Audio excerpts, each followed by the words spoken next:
Hello everyone, we'll go get started here.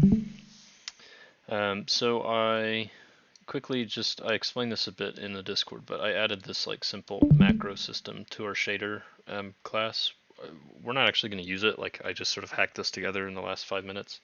It's just because I realized that hard coding that sort of max texture unit value of 32 into the shaders was causing problems for some people. So I just set up this simple system that when our shader is being parsed line by line, it checks each line for things in our list of macros and replaces them with the correct value. So this like percent max textures here would get replaced with 32 on my system, 16 on some other people's system, whatever your value is, and then after that's replaced, then it'll get compiled. So it all like happens at runtime, which is good. Okay, so where we last left off was the sprite thing. So we sort of set up our sprite class, but we didn't actually get to loading from bitmap. Yeah, okay, here we go. So we set everything up. We've got, just a function to get like our actual underlying texture pointer here. And so just some more getters for like dimensions and then whichever current frame we're on.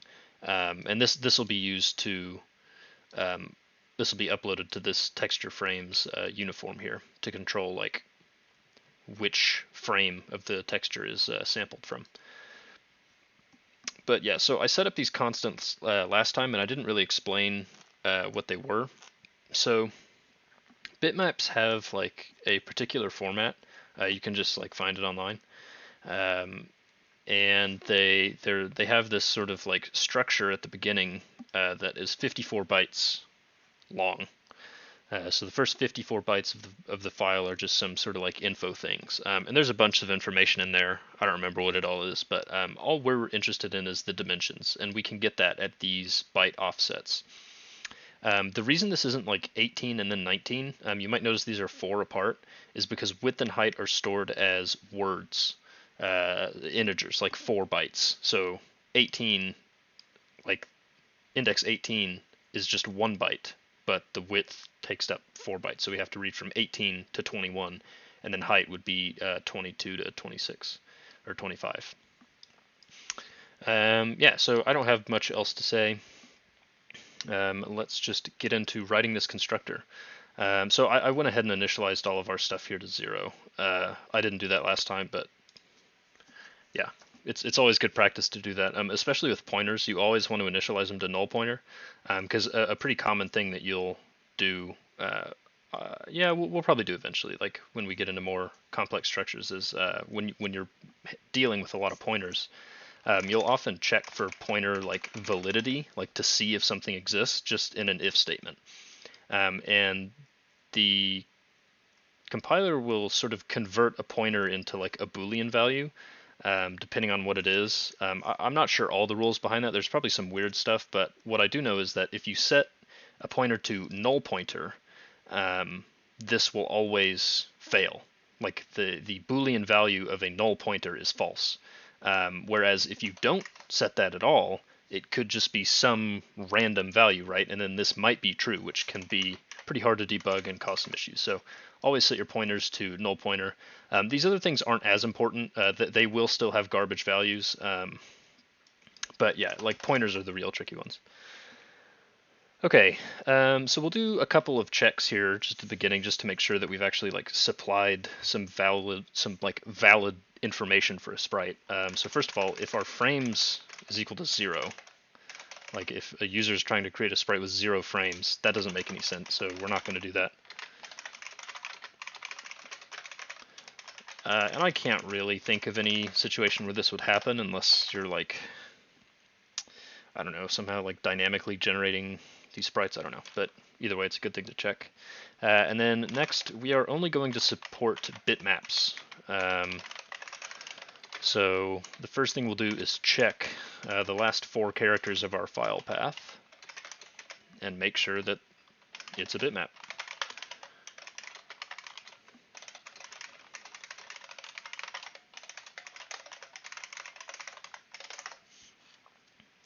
Okay, so that's all the checks we're going to do. Next, we will, so we're going to like open the file and then read it in 2 steps. We're going to read this sort of info structure here and then get the width and height from that. And then once we've read that, all that boring stuff, we'll like actually get to the data chunk of the file, which is basically just an array of pixels, and then process that and upload it to our texture class, our texture pointer here, I mean. So first thing we're going to do, we're going to use that input file, which I need to include here. Where was that? It was io/input file. So this is like just a class we wrote last time that sort of makes operating on files at a byte level very simple, which is what we need here, obviously, because we are just reading binary data. It's not separated, it's not words like separated by spaces or anything, so we need to get it byte by byte. Okay, then we'll just create our little info structure here with bitmap info size, just an array of bytes, and then read that many bytes from our file into our array. So this will get all 54 bytes of that sort of info structure at the start and put it in this array, but we're only interested in width and height again. So we'll assign to those. We're going to use that pun macro again, because as I said, well, as you can see now, these are just bytes. These are uchars, but our width and height are uints. So we need to like, well, I'll just show you. So we're going to pun as a uint info at s-bitmap info width. So bitmap info width is the index of the first byte of our width word.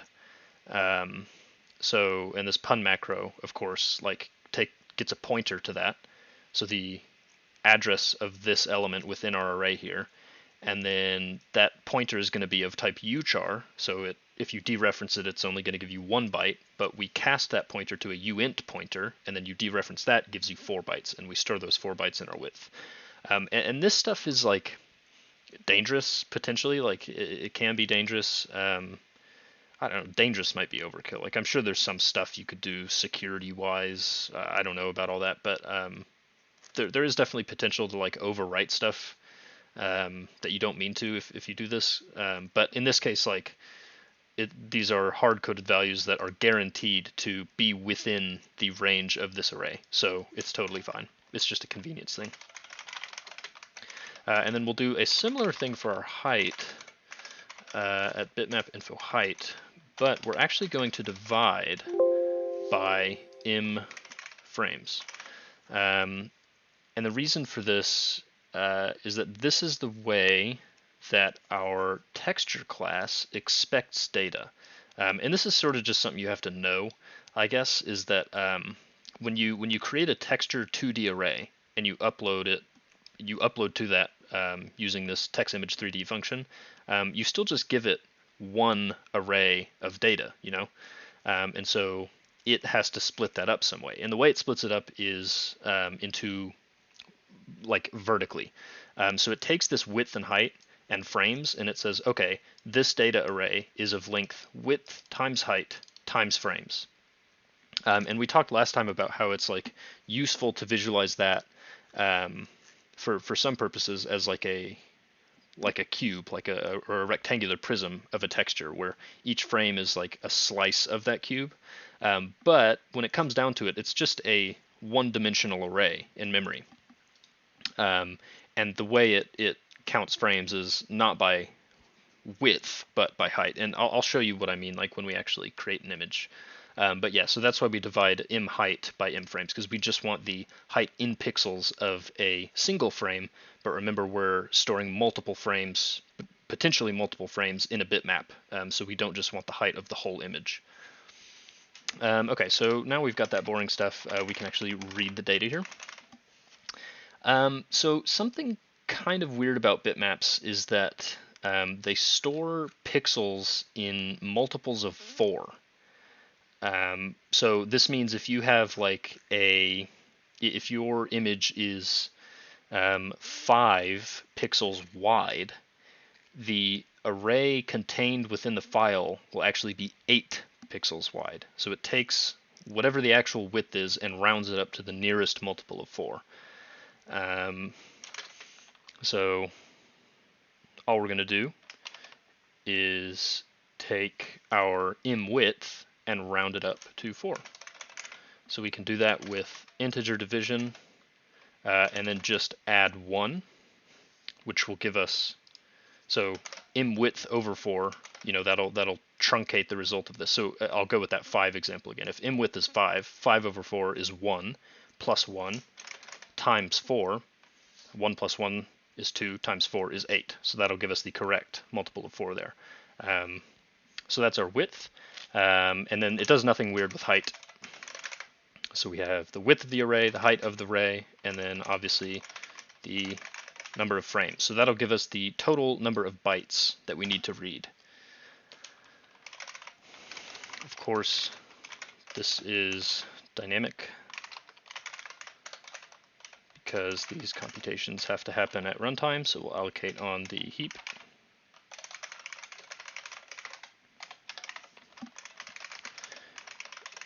And then we will just read size bytes into our array and then create a texture.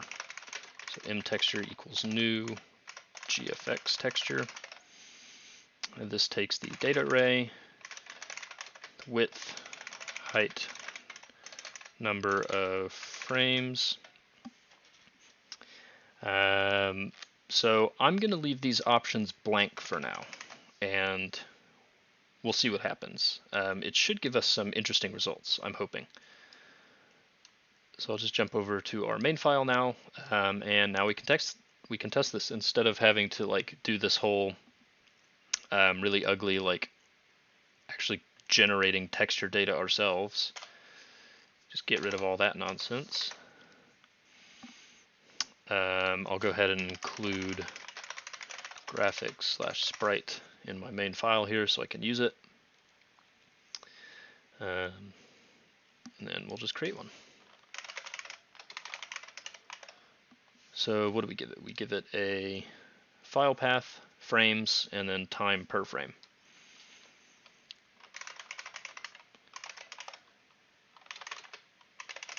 So I have this texture here that I'm using.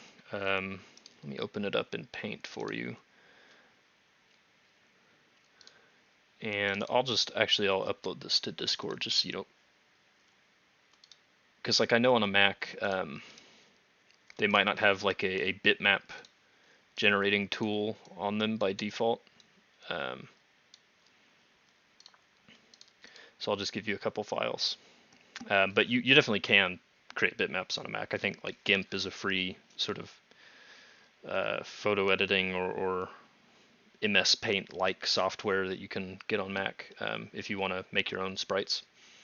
But just for testing purposes, these ones I made in MS Paint will do just fine. So if I actually open this up,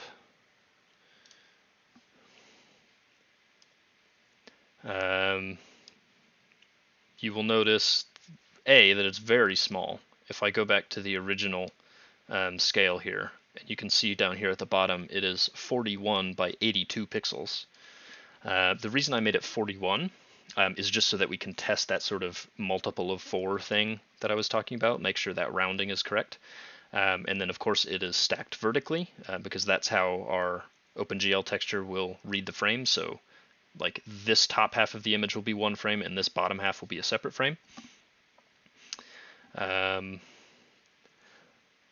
But yeah, I think that's it. So I just have that in, I just, you could download those from Discord and copy them into your resources folder here, the same place we have our shaders. That's where I've stored them. So resource/test.bmp, it is 2 frames, and I'll set each frame to go for 500. This is in milliseconds, so that's half a second. Oh, we also need to get rid of all this other nonsense in our main file here, because now our sprite will take care of changing its own frame for us. Okay, yeah, so I think that's all we need to do. And then in our main file here, we just do, instead of that texture we had before, we'll do sprite.getCurrent, dot get texture. There it is.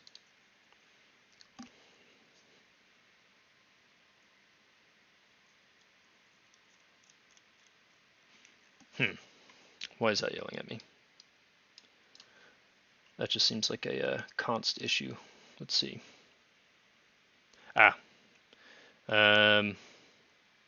Okay, so yeah, this void draw method we wrote. Well, I don't know. It doesn't matter. We're eventually gonna like delete these two. So I'll just leave it as it is for now. But eventually we'll just be passing everything around as pointers. But obviously a pointer is not the same as a reference, so you can't just pass get texture, which returns a pointer. You have to dereference that first. And this won't do any copying, again, because like the way our method receives the parameter is what's important. And this receives it as a reference. So nothing to worry about there.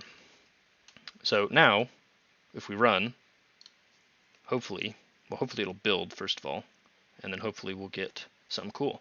Okay, well, it's kind of cool, but clearly not exactly what we had in our image here. And furthermore, it doesn't seem to be changing frame. Oh, well, it's not changing frame. That's actually my fault. We can change that up here. We have to call update on it manually, and we will give it, oh, we don't actually have, oh, right, okay. Yeah, so we're going to have to change the frame manually. I deleted all that, but maybe I shouldn't have. So we'll get the time from GLFW, which is in seconds, and then multiply by 1,000 to get milliseconds, because we want this value to be in milliseconds. Eventually, we'll write like an engine renderer class. We might be doing that today. That wraps this like other GFX renderer, and that'll handle all this time stuff for us, so we don't have to worry about it anymore. So then we just call sprite.update with that time. Now, we still have to upload this to our GPU, or well, to our shader, I guess. So we need to do like shader.setUniform 1IV on what's it called? U texture frames. So set integer vector U texture frames.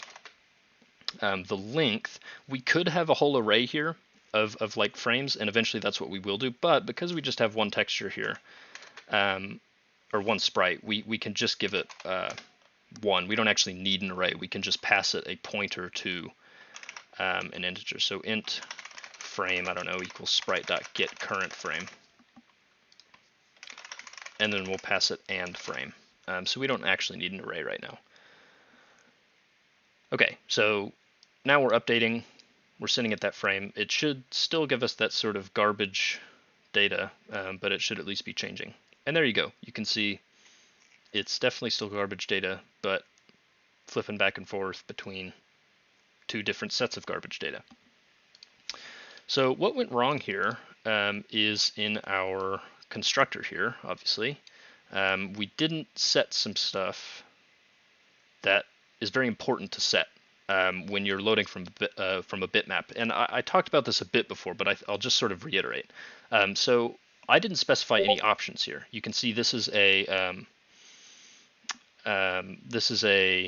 default initialized structure, which means that all of these default values in here are going to be what's set.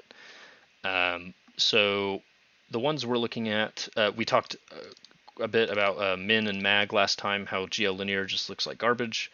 But what we're concerned with is this format. So internal format is fine, because that's the way that OpenGL stores the texture. It handles all of that when we call GL text image 3D. It'll do all that.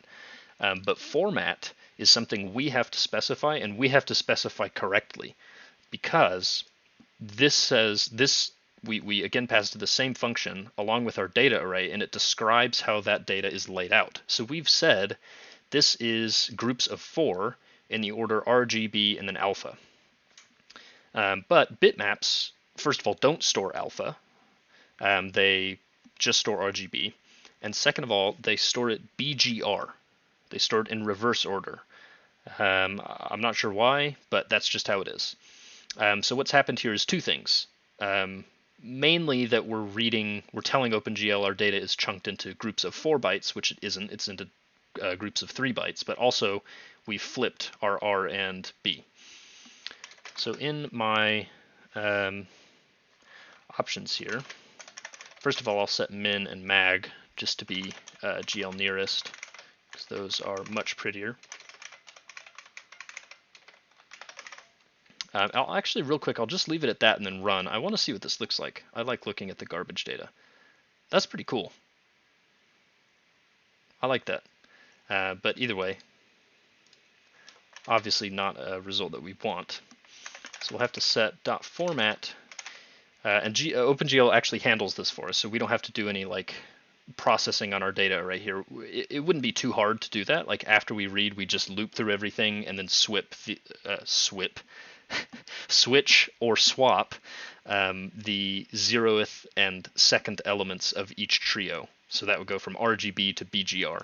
But OpenGL just has a built-in thing for this. We can say format equals GL underscore BGR. And hopefully this will work. Not quite. So this does have some interesting effects. I'm not sure.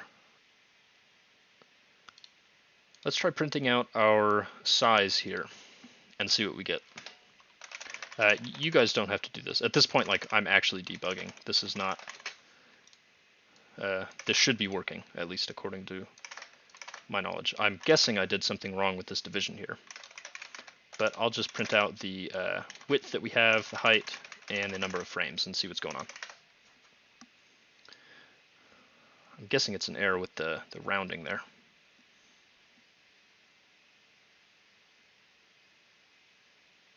So we have 44, 41.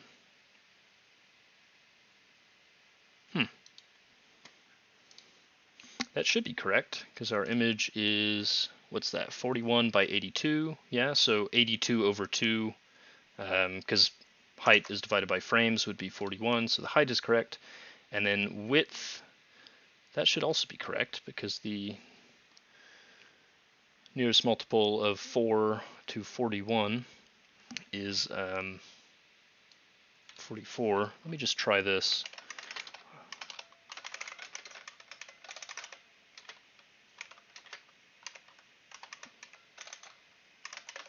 I don't think that'll change anything, but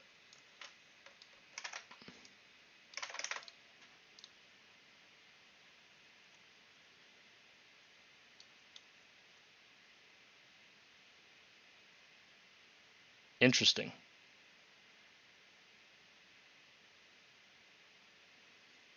So I think what we did here, I see what we did. So let me just go back to this. So what we've got here is, I'll just run again to show you. We have the correct number of pixels, which is in width, of course accounting for the bitmap's internal padding, so 44 pixels wide, but each pixel is actually 3 bytes RGB or BGR. So we should multiply this by another 3. And that should give us the correct output. There we go. So I like stuff like this. I like reading from files and seeing like all the weird effects you can get, especially with graphics. I find it very easy to just sort of get sucked into like all the weird nonsense that happens when you mess up. But either way, that should be good for now. I'm actually going to hard code. Well, I'm gonna move some of these like 4s and 3s out into constants, because I don't like having magic numbers all over my program. Magic numbers are like things like just sort of hard-coded integer constants. Like it's fine to have 0. It's generally fine to have 1. Like it's pretty clear what's going on usually. 2, you're maybe pushing it. Anything beyond that, it's just like assign it to a variable. So I'll call this S bytes per pixel for 3. And then S bitmap width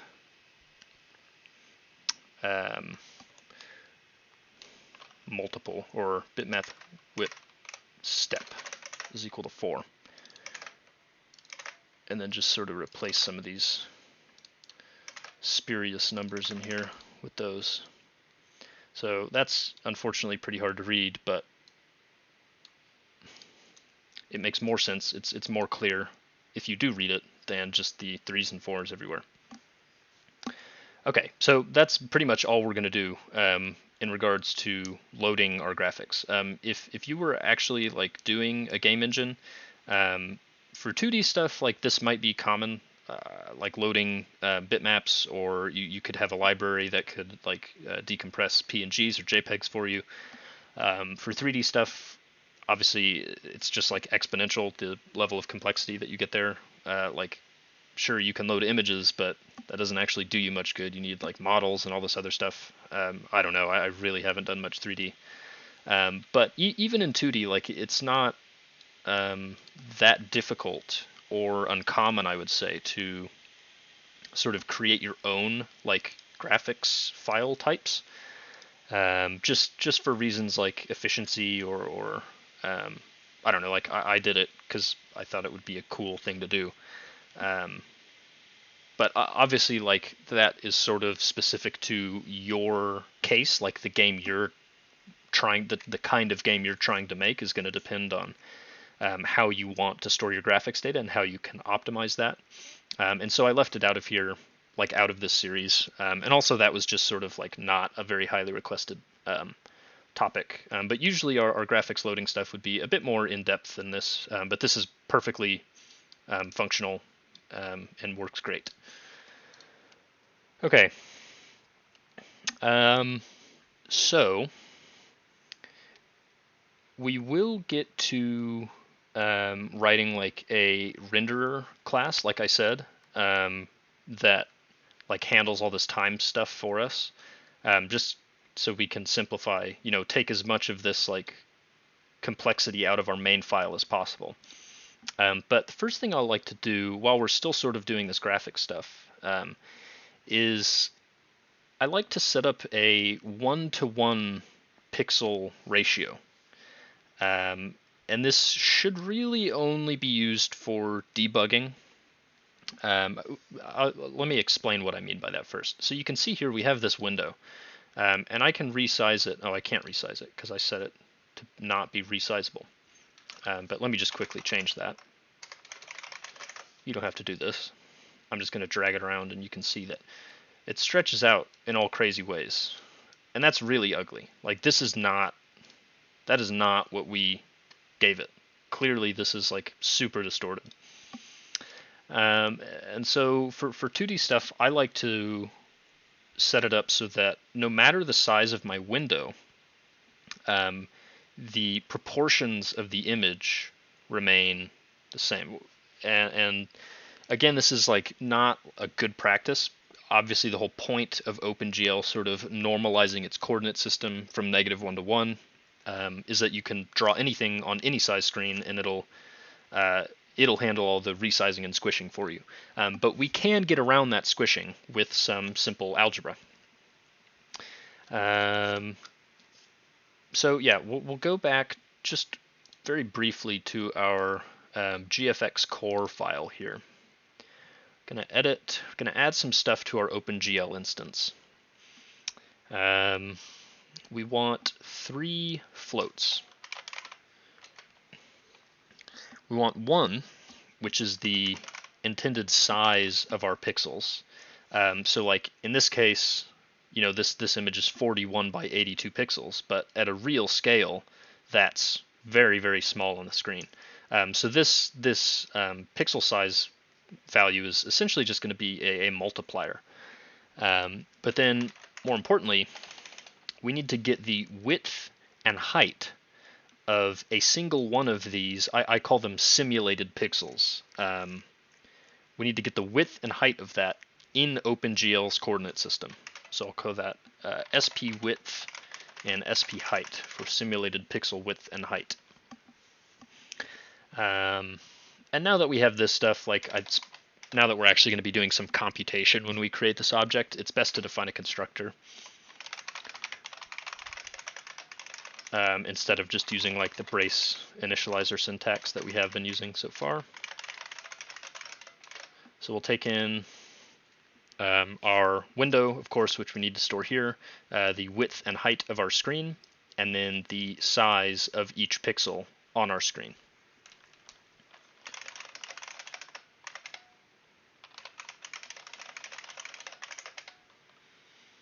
So we'll just store that size. And then for our SP width and height, we need to like figure out the I'm not actually going to explain. Like I could draw a diagram, but it's not really worth spending time on. This is just some simple algebra that says like I want, because OpenGL's coordinate system is from -1 to 1, and so the width, the size of that range is 2. 1 minus -1 is 2. So 2 over width, which in this case is the number of pixels our screen is wide in the x-axis, will give you the like floating point width within that -1 to 1 range of a single pixel. And then we just multiply that by our like scaling factor here. So again, that's just simple algebra. You can look into that if you want, but it's really not that important.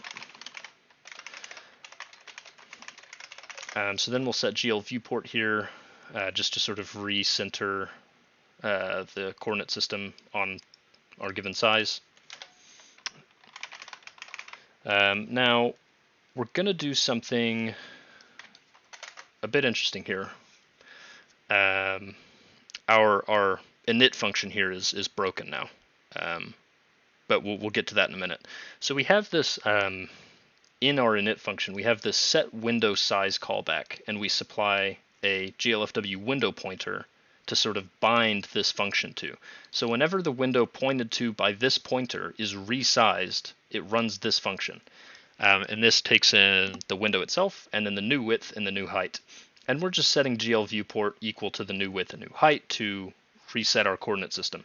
And that's why that resizing I was doing works, instead of it, like you could see, it was squishing and squashing the image however to fit our window essentially. If we hadn't done this, the coordinate system would remain normalized for the original size of the window, and like resizing the window wouldn't actually change the results of what was on the screen.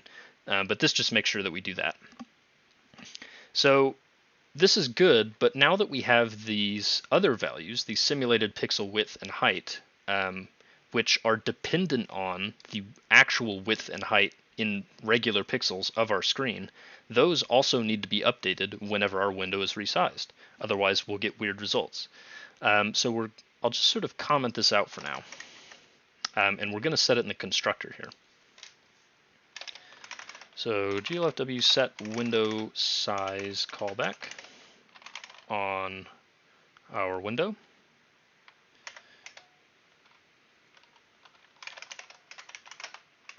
Takes in a window pointer, the new width and the new height.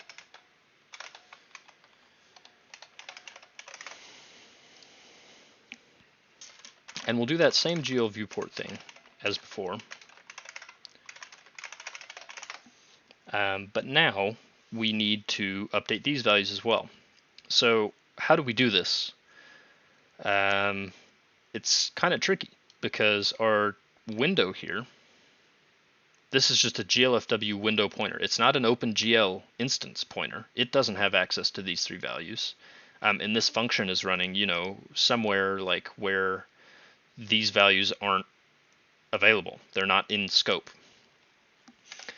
So we need some way to pass these three values or pointers to these three values to this function so that this function can edit those values. And the way we can do this is with glfw set window user pointer. So this function takes in a window, and then it just takes in a void pointer. So this pointer can be whatever you want it to be. So the window obviously will be win, and then our pointer will be this. So we're actually like binding our current OpenGL instance to our glfw window.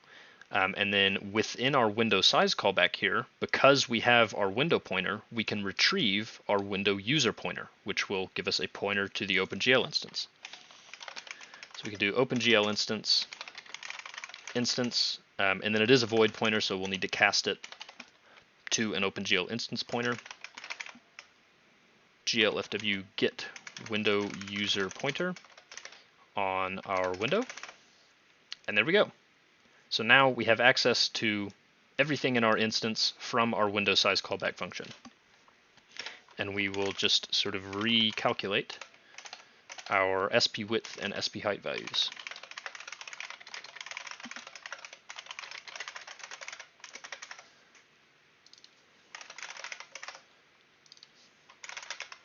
Just like that. So the same formula as before that we used up here, pixel size times 2 over the width. In this case, width is now supplied by our callback function, the new width of the window. 2 remains constant because no matter the size, the window is normalized from -1 to 1 because we've set this GL viewport up here. Every time it's resized, that range stays the same. And then our pixel size doesn't actually change. We set that when we create our OpenGL instance, and then we never change it again, at least not for now. So we can just retrieve it from here and not worry about it. We can use that as a constant. And there we go. So this will keep track of our sort of like fake scale that we've set up. Next thing we need to do obviously is fix these functions down here, just so they return like a valid structure. But then also we need to get these fake scale values and send them to our shader so that it can apply the scaling. But first let's go ahead and fix this. So the reason this isn't working is because we added 3 new values here and they don't have default values. So C++ says, hey, you need to give those values. But I think instead we'll just call our we'll just use our constructor here.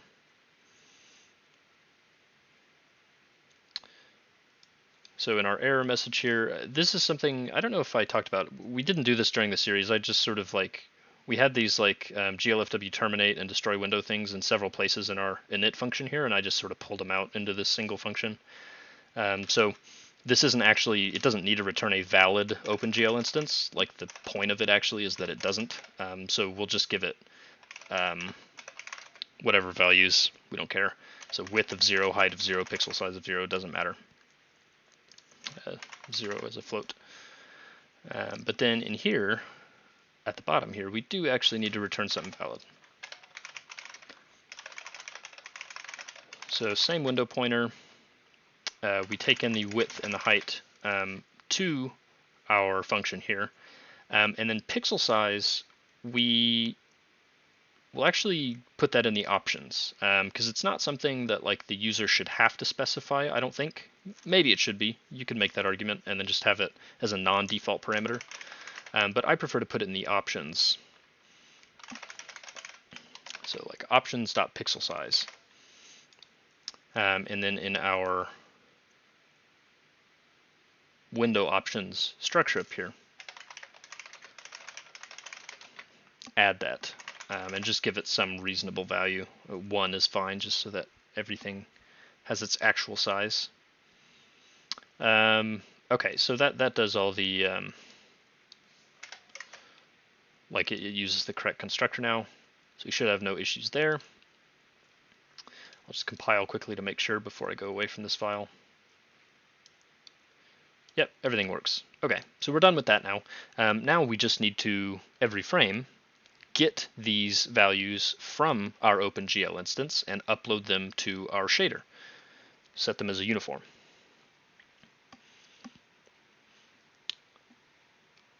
So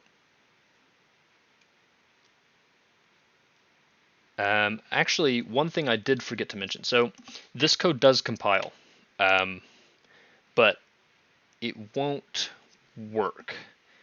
And the reason for this, I'll run and we can see what happens. Actually, okay, so it'll run. It won't do what's intended, and we're not actually scaling stuff yet, so you can't see that. Just for testing, I'll just throw a printf in here in our resize callback, and I'll print this instance pointer. And we can see what we get, and then I'll print it up here. You don't have to do this. Let's just see what our data is giving us. Okay, so we've got FF908 up there as our initial pointer. And then here's the problem. We resize, and we have that same pointer. Now, this is sort of what we intended, because like we want access to our instance within our window size callback, so we send it a pointer to our instance. But the problem here is in the way that we have constructed our instance. And like you could see there that the pointer we assign to it up here is the pointer that remains constant here. Nothing changes at all. We give it a pointer, we get that pointer back. But we are just returning like an OpenGL instance, like an object instead of a pointer. So in our core init function here, we're just returning an object, and then we are getting that object in, where is it? In our graphics core. And you can see here we're storing a separate object. So this is a copy operation here. This GFX init function returns an OpenGL instance, and we are constructing a new structure that contains an OpenGL instance, not an OpenGL instance pointer. We're not giving it by reference or anything. This is just a straight up other OpenGL instance. And so whatever is returned by this will be copied into here. And so what that means is that our pointer then becomes invalid, because this, when we create this OpenGL instance, it refers to this OpenGL instance, and we return that, okay, but then we copy it. And then the one we actually end up using is totally different from this and has a different value of this.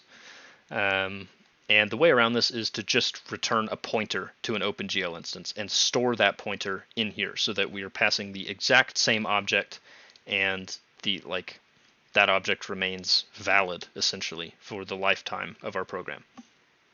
So we don't need to change anything in our OpenGL instance class. All of this is set up correctly.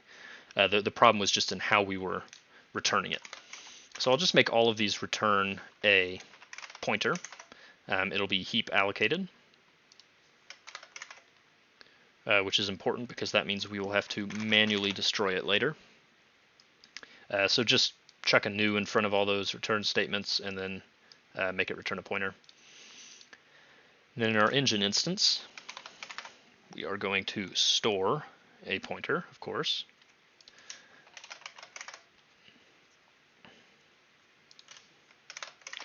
Now that it's a pointer, we have to do some slightly different operations.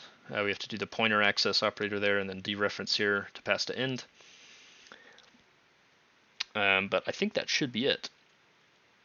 So yeah, I think I'm realizing now that maybe I should have just gone through with the whole passing the scale values to our function here, to our shader here, and then realize that it didn't work, and then go back and do this. But whatever. That probably would have been a better description of the problem. But either way, hopefully you understood that. Okay, so all we're going to do now is in our main function here,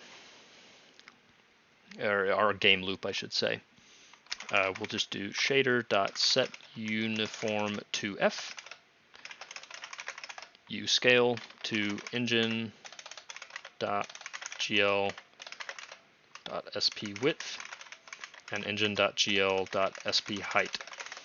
Now this is vec2 because our window dimensions, our window is not always going to be a square. It's going to have different number of pixels on the x-axis than it does on the y-axis, and so we have to scale like our values proportional to which axis they're on. Okay, so we're setting this value. It's called a u_scale. Let's actually set that. It's going to be a vec2, of course, so we'll just sort of append that to our uCamera declaration there. And as I said, this is, well, and very clear by the name now, it's just a scale. Like what it, the effect it has is that it makes all pixels like remain square on the screen, but it's really just a scale. So all we have to do is take our position and whatever transformations we apply to that position and then scale them. And right now we're not using the camera, so like this, we don't need that, but I'll just leave that in there. So we take our actual vertex data, apply some off to it based on the camera, and then scale it into our intended like resolution, I guess. And of course all this happens in the vertex shader because that controls the actual shape of what is output. Fragment shader has nothing to do with that, that just colors what's there. So now if we run this,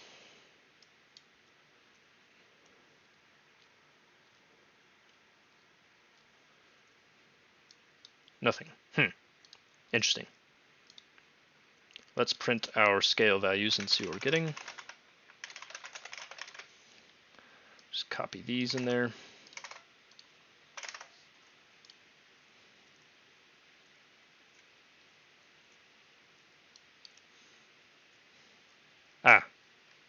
So we are getting something. You can see there that something is very, very small. You might not even be able to see this actually. It's like literally a single pixel. So we messed something up. Like the overall format of our program is working because clearly some type of transformation is being applied, and nothing seems to be like broken. If I comment out that scaling, setting that scale. Oh no, it's still. Oh well, okay. Now the scale's set to 0, so that'll work. But let's see what's going on here. So we have our OpenGL instance pointer. We're returning that. All that seems to be good. We're getting correct values from that scale. I'm not sure. Let's try setting a higher pixel size value. Pixel size, let's set it to 5, because remember the default is 1. Okay, so that kind of works. And now you can see that it is, you can probably see this at this point, it is, I think that's just 5 pixels by 5 pixels, and there is some small degree of animation going on there. And this is pretty neat actually. This isn't like intended, but you can see how nice it is that OpenGL like actually, you know, maps all the textures and stuff for us. Like even though this is a nonsensically sized object, it's still like changing as the frames change, which is neat. So what seems to be happening here is our pixel size is controlling the width of our whole object, which doesn't make any sense. So just to test this, if I stick this up to 50 real quick, this should be like a decently sized thing. Yeah, there we go. So I'm not sure why that is.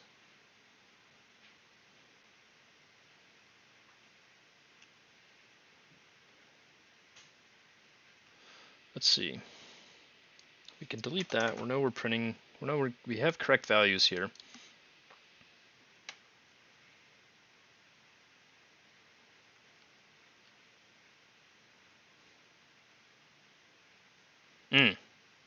I know what it is. We're not accounting for our resolution, I believe. Maybe that's not correct. Huh.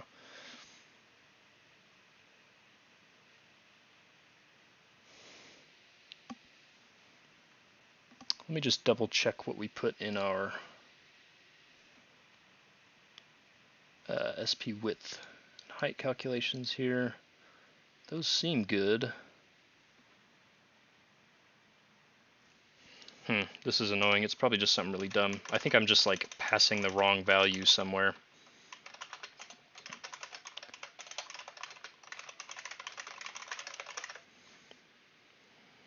I'll just make sure we're like actually getting the right dimensions in our constructor here.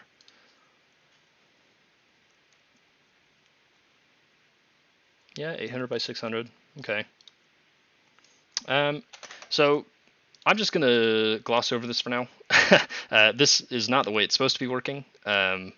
What this should mean, if I set this back to like a reasonable value like 5, is this dot pixel size should mean that for each real, actual pixel in our image here, which is 41 pixels wide, each one of these pixels will show up as a 5 by 5 square of pixels on our screen. So it's just scaling it up. For some reason, it's not. I've probably just set something dumb, like while I was trying to talk and write at the same time. So I'm just going to set this to some value that we can work with for now, and then I'll fix it in between workshops, because no point in wasting any more time on it. But yeah, so I'll just run this again just to make sure we're getting somewhat reasonable results that we can at least work with. Okay, good enough. I see now there's some warning, potential divide by 0. Oh, yeah, that's never going to happen. Whatever, I don't know, I'll fix it by next time. So our next goal is to draw a bunch of textures arranged in a grid. And this is sort of the stage where you get into like actually designing a game engine. Because up to this point, everything we've done is functional, and it works like well enough as a self-contained unit, right? Like we have a renderer that draws stuff, good. We have a shader that controls how stuff is drawn, good. We have these render objects that store the data that is actually used to draw, and these sprites that have texture data, good. But the problem is scalability. Like you couldn't, I mean, you could, but you really couldn't make a game with just these sort of building blocks and nothing else. Like you would first of all have to hard code all of this nonsense in to your code base for all the map data that you want to have, and you'd have to hard code every sprite and everything. It's just ridiculous. And so we'll get a little taste of that here. We are going to render a, I don't know, 100 by 100 grid of sprites, each as its own, like, well, they'll each have their own vertex data. We're not doing any sort of clever manipulation in our shaders, although we could. We're not doing that. We'll store them all in a single render object, which is better than storing them all independently, but still the point is that like generating all this data is going to be a pain. So let's get started on that. I'm just trying to give you like an overview of like the next problems to solve, because we've got some good stuff here, but we can't actually make a game with it quite yet. Okay, so let's just do like, I don't know, an arbitrarily sized rectangle of our textures here, and generate data for that. So I'm going to delete our current vertex data. We don't need that anymore. We're going to generate it all in a loop here. So the first thing to do is get our sprite dimensions.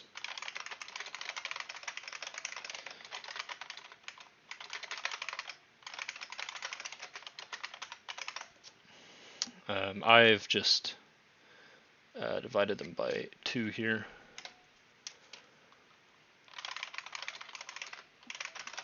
Next, we'll set the dimensions of the tile that we are going to generate, or the square that we're going to generate. So we'll have 100 sprites wide by 100 sprites tall, so 10,000. And then I guess we could also have a tile count, just as a convenience, which is width times height.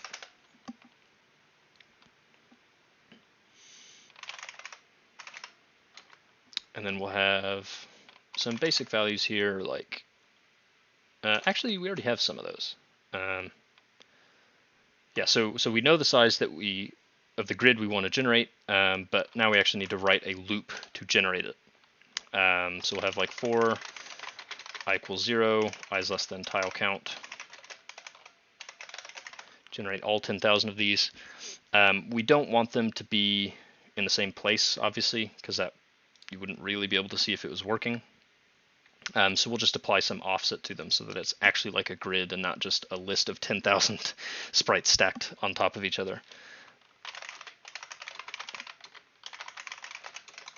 So I'm not actually going to like explain this stuff really. It's just simple math that you can deconstruct on your own. And again, this isn't like important. We're not actually going to be doing it this way. The point of doing it this way is to show you how ridiculous it would be to do it this way. So the number of floats we're going to have is going to be the number of tiles we have. So each tile is its own quad. And then we have some constants in our core file here. Vertices per quad. So 4, obviously. But then also floats per vertex we need. So for now, that's just 5. So I'll set that in here as well, just because we will be using this later. So might as well get it in there now. So the number of total floats we need is the number of quads we have times the number of vertices per quad times the number of floats per vertex. And then we'll just create a render object just like before. What does this take in? I forget. It takes in account, data, list.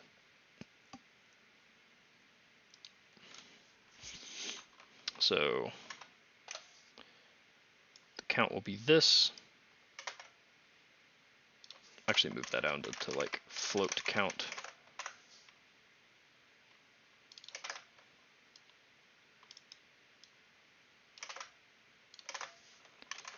Give it our vertices. Our format is still 221. And then we have 6 indices per quad, 4 vertices per quad, and S index offsets.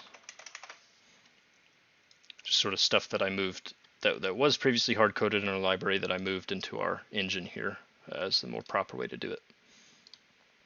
And then once we've gotten the data on the GPU, we can just delete our vertices array.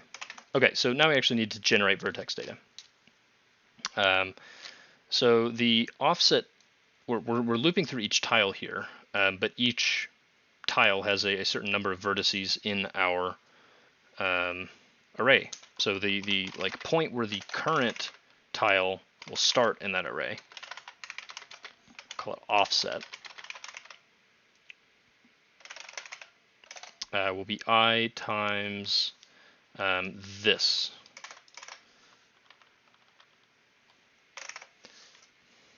So we are at the ith quad. Each quad has 4 vertices and however many floats per vertex. So that'll give us the total number of floats that we've currently written because we don't want to overwrite anything. And then we also want to, because we're generating a grid here, we want to get the x and y coordinates of the current quad.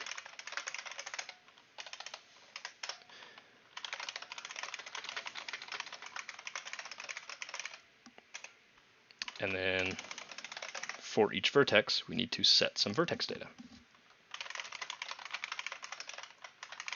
So the offset into our vertices array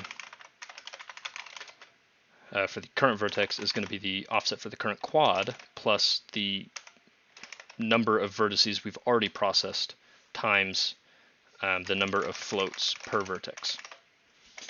And then we will just write into our vertices array at this offset plus 0 equals whatever, and then plus 1, 2, 3, 4. So this will be xy, this will be st, and this will be our texture index. So for now, our texture index is just going to be hard-coded to 0 because we're only drawing one thing at a time. So I'll just do that first. And then our coordinates here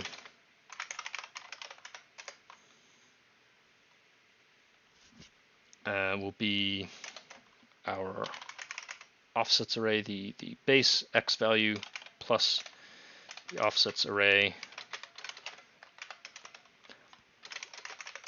based on the current index times our sprite width.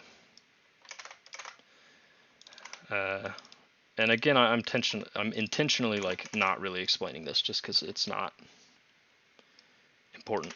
So don't worry if you don't get it. And really, you might not even have to do this. You don't really have to worry about coding this because it's not something we're going to end up using, obviously. But yeah, this will just generate a grid of tiles there. And then we store them all in a single render object. So our current like game loop setup of just drawing that single render object should work just fine.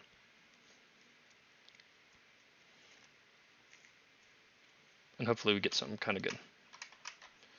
Okay, so we can see that there's something big going on here, and it looks about right because we have, remembering that the coordinate system positive y is up and positive x is to the right, that sort of checks out because we are we're just starting at x equals 0, y equals 0, and then increasing as we go up.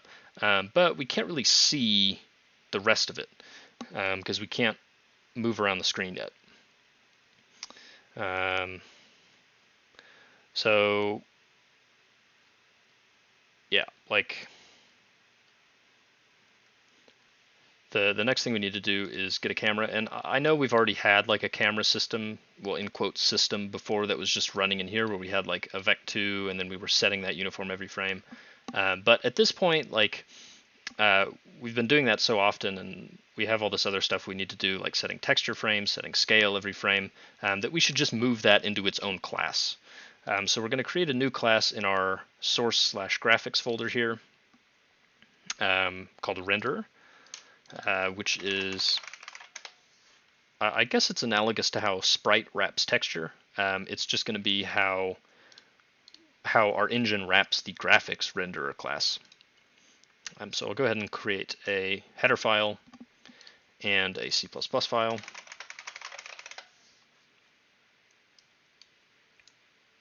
And I can split those like that. Okay. So we'll include our pch.h.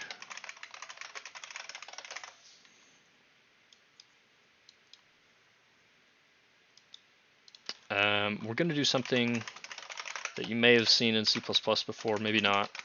It's called forward declaring. So we just tell the compiler, hey, I have this class called Sprite, just so you know it exists. Obviously, you don't know the definition of this class, so I can't use it yet in this file, but you know it's there, so you won't yell at me. So this is like another part of that trick to avoid circular dependencies.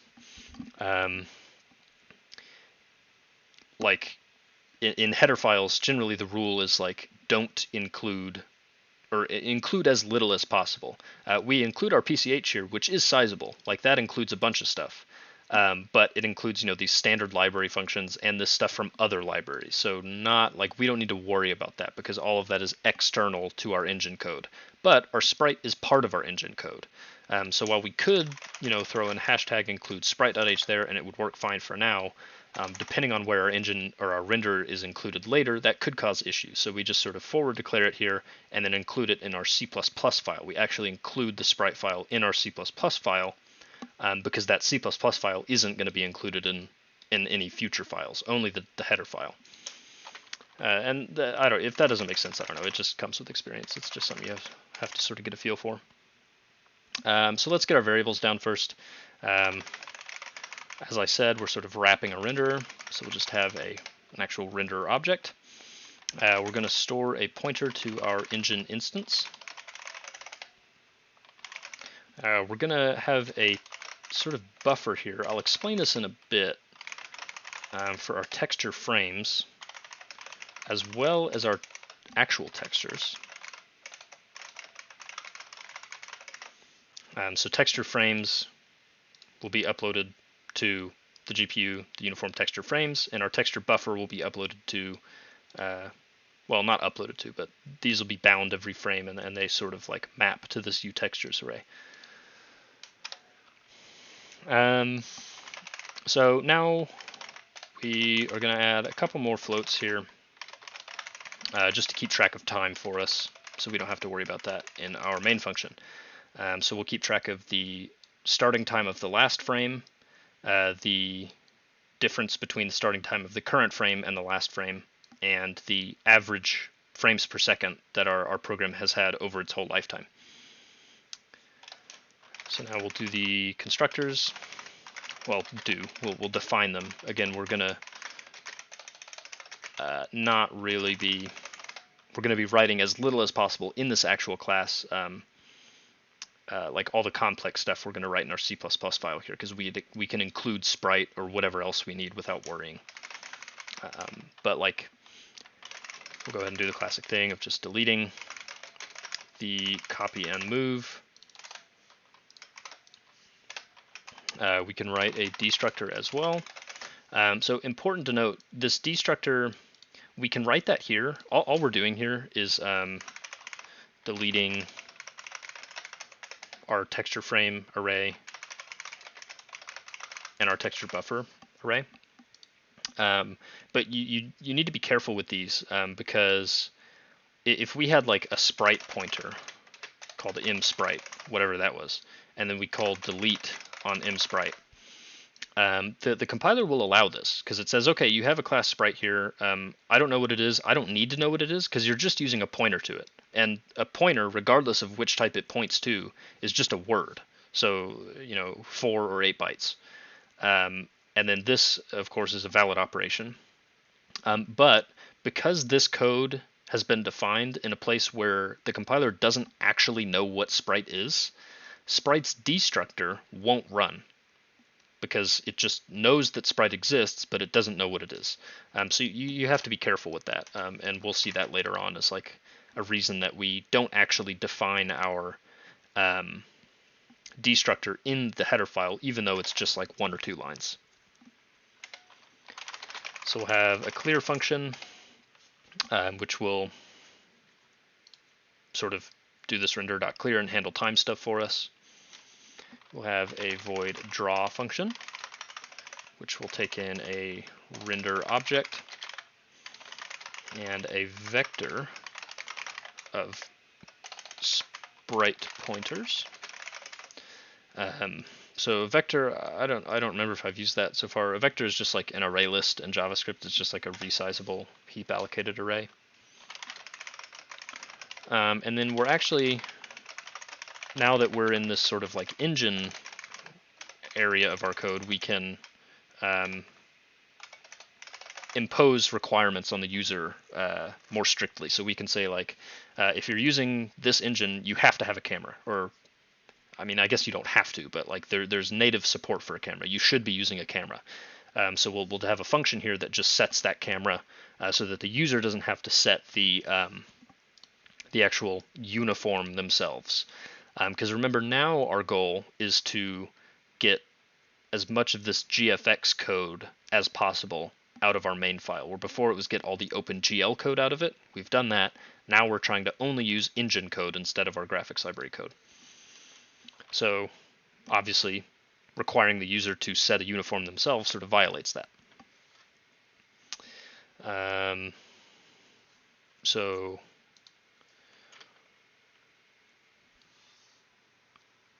we'll take in a shader. I'm trying to think how I want to do this. I think we'll just do this for now. So our renderer class, if you remember, our GFX, our graphics library renderer class, initially it stored a shader itself, but we sort of moved that out because, like, for a graphics library, it doesn't really make sense that the renderer stores the shader. The renderer should just be there to sort of group these bind and draw calls together into a single function, and then you pass it in all the stuff you need to bind, including a shader. But now that we're in the engine side of things, and again, this is something you could debate, but I think it's fine to have our engine renderer store its own shaders. So we're going to do that here. We'll have, I'll just do this for now. It can be super simple for now. We'll just have a single shader. Eventually we'll have two separate shaders at least that we'll want to handle together, but for now we can just do one. So in our set camera function, we'll just do imShader dot set uniform to f u camera to camera. We've passed in a vec2, so camera.x and camera.y. So this is sort of requiring that whatever shader we've passed, if it contains a camera, that camera will be called u_camera. And again, this is like something that I think is debatable, whether or not this is a good design practice for an actual engine. I think if you were designing anything like super complex, obviously it's not. But this sort of requiring like this specific naming convention, I don't think is too bad. Like if the users of your engine aren't willing to conform to some guidelines, like, I don't know, just tell them to write their own engine, I guess. So we'll just require that they do that one thing a certain way. And there will be some more as we go on.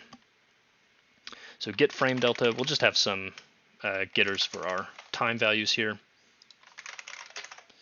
on the frame delta and the time.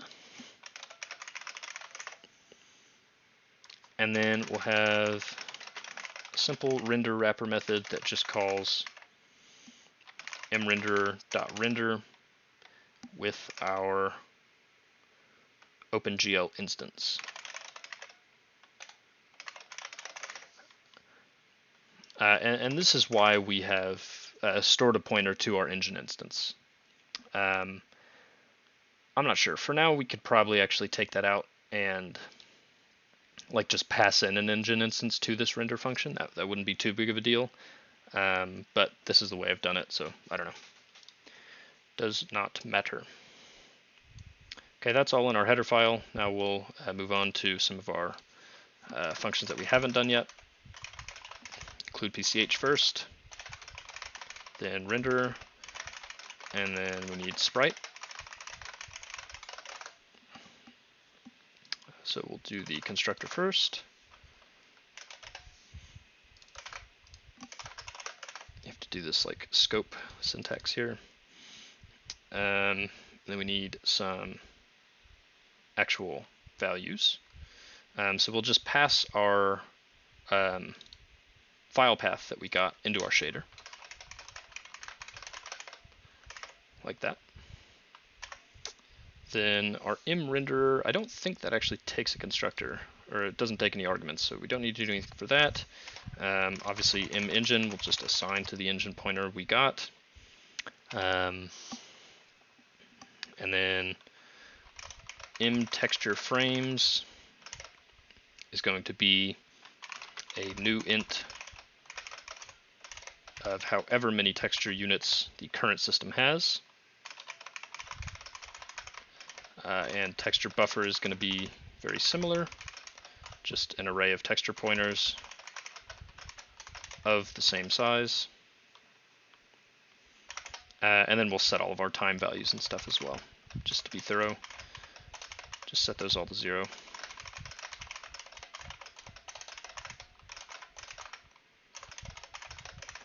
Like that. And again, these are heap allocated, so that's why we're deleting them in our destructor.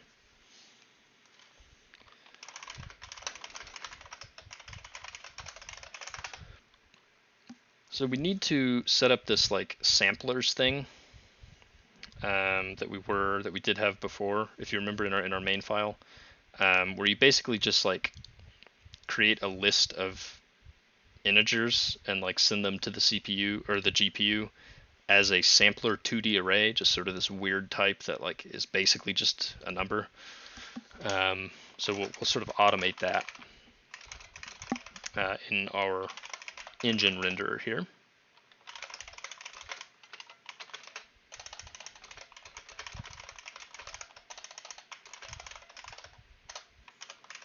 setting samplers at I equal to I. And then imShader.setUniform 1IV u underscore textures. The length is count, our max texture units, and then our array, and then delete that array.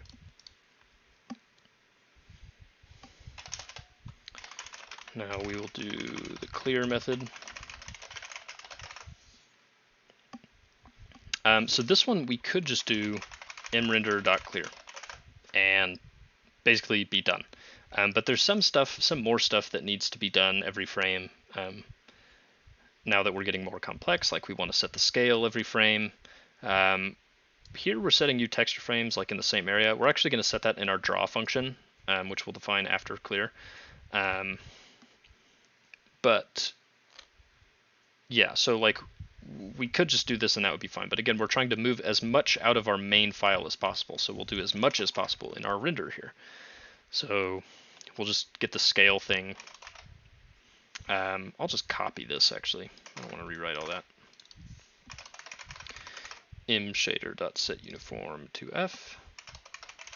And then of course we have imEngine.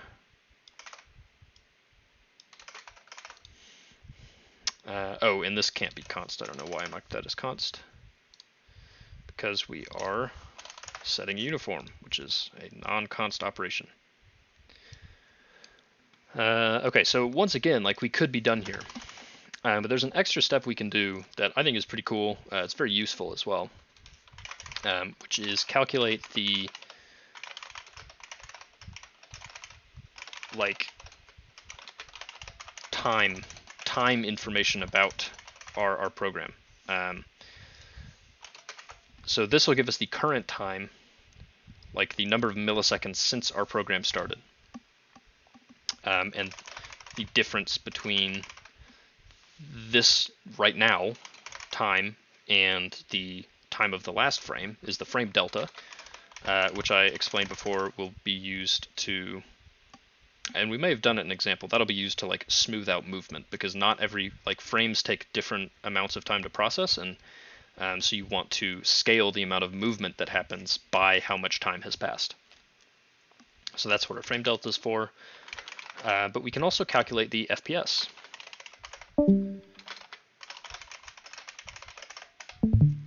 And this is, the reason I'm doing 1,000 here instead of just 1 is because I've multiplied this by 1,000 to get it into milliseconds, but obviously we don't want frames per millisecond, we want frames per second. So we multiply it by 1,000.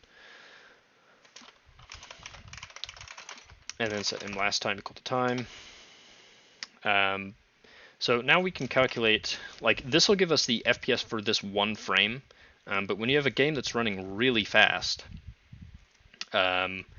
this will vary wildly, and basically it'll be unreadable. Like you won't be able to tell. You might be able to tell how many digits it is, but not much beyond that. So we want to apply some sort of like smoothing function to it so that we get the average FPS. And there are better ways to do this that like make the like they store an array of, I don't know, the last 30 or 60 frames and use that to calculate the average, which is better, just because that'll like it'll respond faster to stuff as your program keeps running. But for our purposes, we just need something super simple that takes in it's fine if it takes into account the whole lifetime of our program. So we'll do imAverage FPS. This is just sort of a smoothing function here. We take this very, very small amount of the current FPS and this very, very large amount of the average FPS and add those together. Important to note, this plus this is equal to 1, so we don't end up with like weird fake numbers. And that's all well and good, but if you can't see it, like you could print this out to the console, I suppose, but that would suck. And also it would be sort of counterproductive because printing is expensive and slow, and it would slow down your program. So what we'll do instead is set our window title to be our average FPS. So I'll define a buffer here, a char buffer, and then use this sprintf function. which is basically like printf. It has the same sort of formatting system, which I want to use. But instead of just printing it directly to the console, it sort of prints it into a string buffer, which is nice. So we'll even though our regular FPS is basically useless information, we'll print out our current frame FPS and then the average FPS of our whole program into this buffer, and then call glfw set window title on engine gl window and give it our buffer. Okay, so that's the clear function done. I want to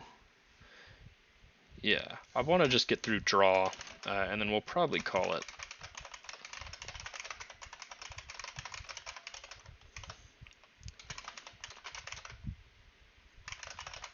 so this takes in a vector of sprite pointers, because now that we are in our engine renderer class, we can take in our other engine classes like the sprite, instead of just a GFX texture pointer. And for this one,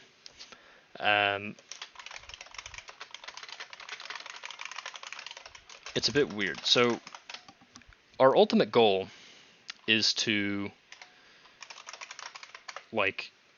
draw stuff. So call our imrenderer, our GFX renderer.draw.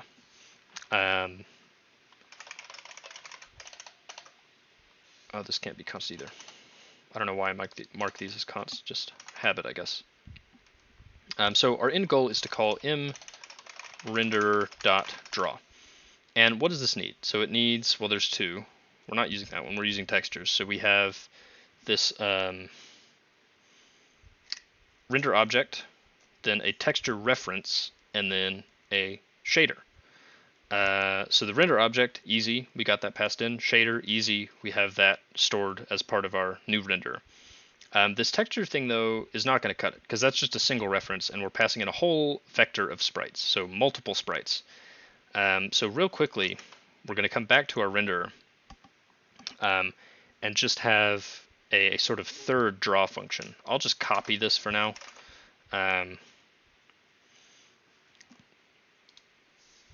Hopefully it's not too confusing. I'm doing a lot of copying today. But this is going to take in an array of textures and the length of that array. So lots of const there. A const pointer to const pointers of const textures. We'll have count of those. And then we need to bind all of them. So we'll loop through from 0 to our count. And we'll do textures. I call that texture. That should be textures at I. Bind. Now before, when we just had a single texture, we're just doing texture.bind, which is fine. But if you come and look at our texture class here, we have these two bind methods, and the one that takes no arguments just calls this other one with 0, which binds it to the 0th slot. And that's not what we want. This draw operation is going to be used with a system that we'll design in the coming lectures called, the theory is like render batching.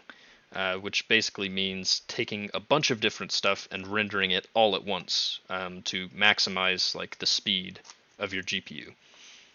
Because this GL draw elements call, a lot more happens behind the scenes than just the GPU just doesn't say, oh, okay, I have this thing, I'm going to go directly to the shader and just run all this immediately. No, there's a lot of overhead, and it's not a bad thing to have a significant number of draw calls, but they do slow down your program. And so even though this is a simple, 2D engine, I still think it's interesting and valuable to see the correct, in quotes, way to do stuff. So we're going to be drawing as much stuff as possible at a time, and that's why we're taking in a whole array of textures instead of just a single one. So that we can draw, objects that have different sprites at the same time.